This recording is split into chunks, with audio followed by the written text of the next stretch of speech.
Pagdating sa pagpili ng motor, napakadami talaga po nating mapagpipilian na iba't ibang kategory ng motor dito sa Pilipinas. Alam naman natin guys na isa talaga sa pinapangarap ng iba nating mga kababayan na mahilig po sa mga long ride and adventure ride is yung mga adventure touring bike. Ito nga po yung mga klase ng motorcycle na nakadisenyo para sa dalawang purpose. Pwede sa mga malalayong biyahe and syempre pwede din po sa off-road gaming, yung mga road condition na malulubak. And dito sa Pilipinas guys is meron nga pong isa na nag-viral, and alam naman natin guys na kapag nga po nababanggit ang brand na Rusi, isa nga po ito sa talaga namang nagugustuhan ng iba nating mga kababayan na sapat lamang ang budget pambili ng motorcycle. Dito nga sa episode na to guys is mag-uusapan nga po natin ang isa sa talaga naman pong nag-viral kamakailan lamang po na motorcycle. Isa nga pong adventure touring bike ang kanyang kategory, at sinasabi nga po doon sa post na yon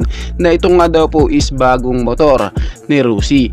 And ito pa ang malupit guys, na andito na nga po sa Pilipinas ang motorcycle na yan. Dito sa video na to guys is magbibigay linaw tayo patungkol nga po sa motorcycle na yan, and syempre papakitaan ko din po kayo ng mga ebidensya kung talaga nga bang may katotohanan ang mga viral post na yan. Kaya samahan nyo ako guys na pag-usapan ang motorcycle na ito.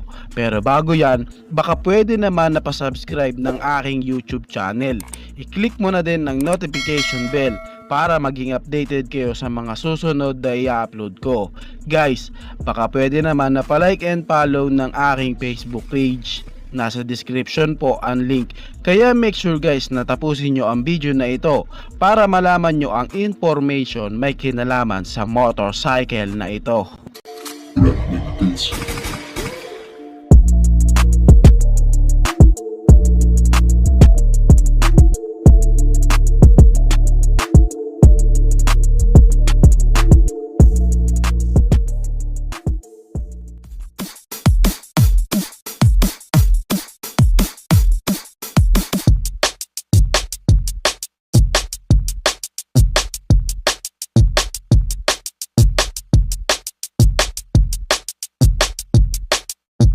Dito sa Pilipinas, tunog-tunugan at talagang pinag-uusapan nga po sa ngayon ang adventure touring bike na ito. Kita naman talaga guys kasi sa post na nagmula nga po ang motorcycle na ito sa bansa pong China, and makikita nga po natin guys na naandito na po sa Pilipinas ang motorcycle na ito. Kaya doon nga sa mga Rusi lover or Rusi fan guys na nagkakagusto po sa mga motor ni Rusi is talaga nga pong naalarma sila dahil sa isa nga pong post na ito. Kita talaga guys na talaga nga pong napakaangas po ng adventure touring bike na ito. Ito nga guys is makikitaan din natin sa kanyang decals na meron pong 600 na naka-inbow sa kanya, na pinapakita nga po na ang motorcycle na ito is nasa 600cc nga po ang kanyang engine displacement. In terms of physical appearance guys, makikitaan talaga natin ang motorcycle na ito na meron nga pong uniqueness na pagkakadesenyo, aggressive looking, and talaga naman pong napaka-futuristic design. Kung titignan talaga guys, talaga nga po makikita mo sa motorcycle na ito na adventure ride at mga long ride ang ibibigay nito sa iyo. Kapansin-pansin din po sa kanyang mga body pairings na hindi po pipitsugin siya. Yung tipong may quality din po talaga ang mga materials na ginamit sa kanya, at makikita nga po sa kanyang engine na meron nga po siya guys na twin parallel cylinder,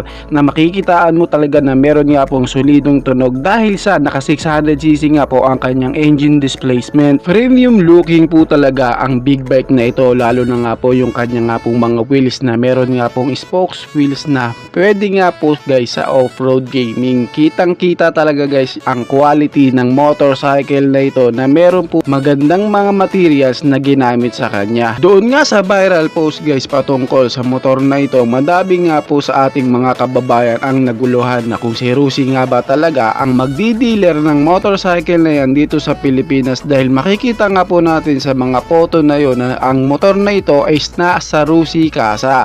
And makikita din natin guys na ang nakasampa nga po motor na ito dito sa larawan is galing nga rin po o nagtatrabaho sa Rusi. Kaya ang dami nga po sa ating mga Rusi fan na natuwa dahil sa meron na naman silang bagong aabangang 600cc tapos adventure touring bike pa na meron nga pong futuristic design and napaka-aggressive looking. Syempre ngayon, ito ang tanong, talaga nga bang kay Rusi ang adventure touring bike na ito? Ito guys kaya ko po ginawa ang episode na ito para nga po magbigay linaw sa iba nga po nating mga kababayan na nagtatanong tungkol nga po sa adventure touring bike na ito na nakita nga po nila na nakapost na nasa kasa po ng Rusi na inaakala nila na kay Rusi nga po ang motorcycle ito. And yes guys, 100% nga po na hindi po kay Rusi ang adventure touring bike na ito.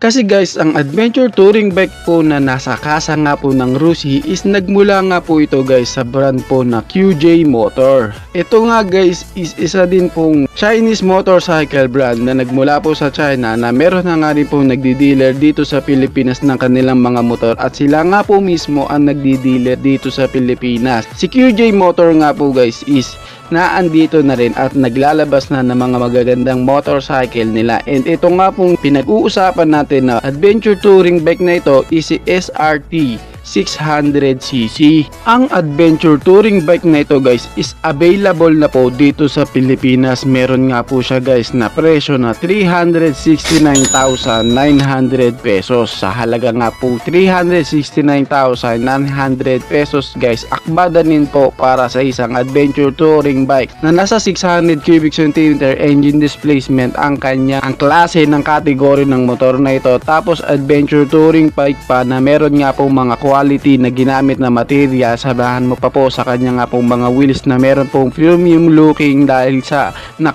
spokes wheels nga po ito na may kulay na gold, sama mo pa po sa kanyang malapad na TFT panel gauge. Merong mga safety features pagdating po sa kanyang braking system na ABS o anti-lock braking system, slipper clutch, samahan mo pa po sa kanya nga pong twin parallel cylinder na meron nga pong malakas at bulky na tunog, malaking tangke na makakaasa kang pwede talaga sa long ride at talaga naman pong nakadesenyo ang mga ganitong kategory ng motor para nga po sa mga long ride and adventure ride. Dito sa viral post na to guys, masasabi natin na talaga nga pong iniisip ng karamihan na kay Rusi nga po talaga ito manggagaling o si Rusi po talaga ang magdi-dealer dahil sa nasa Rusi outlet na po kasi ang motor na ito. Tapos samahan mo pa po na ang nag-post nga po nito is sa Rusi Casa din po nagtatrabaho. Pero bilang paglilinaw guys at pagliliwanag sa inyo, kaya ako din ginawa ang episode na ito para nga po magbigay linaw na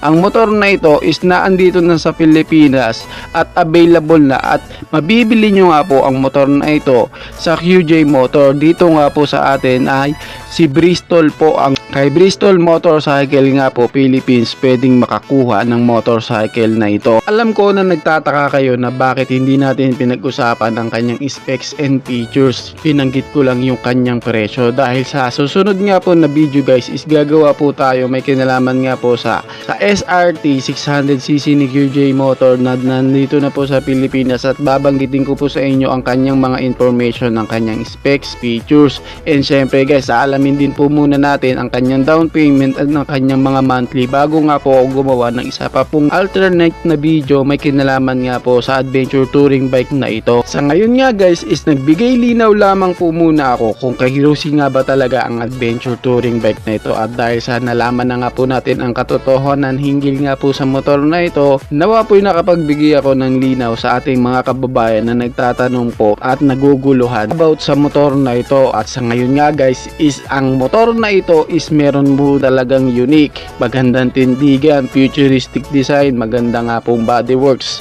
mga materials and unique na mga ginamit sa kanya. Kaya naman po talagang napakasulit ng adventure touring bike na ito, si SRT 600cc. Kayo guys, anong masasabi nyo sa motor na ito? Paki-comment naman ang inyong reaksyon. Maraming salamat po.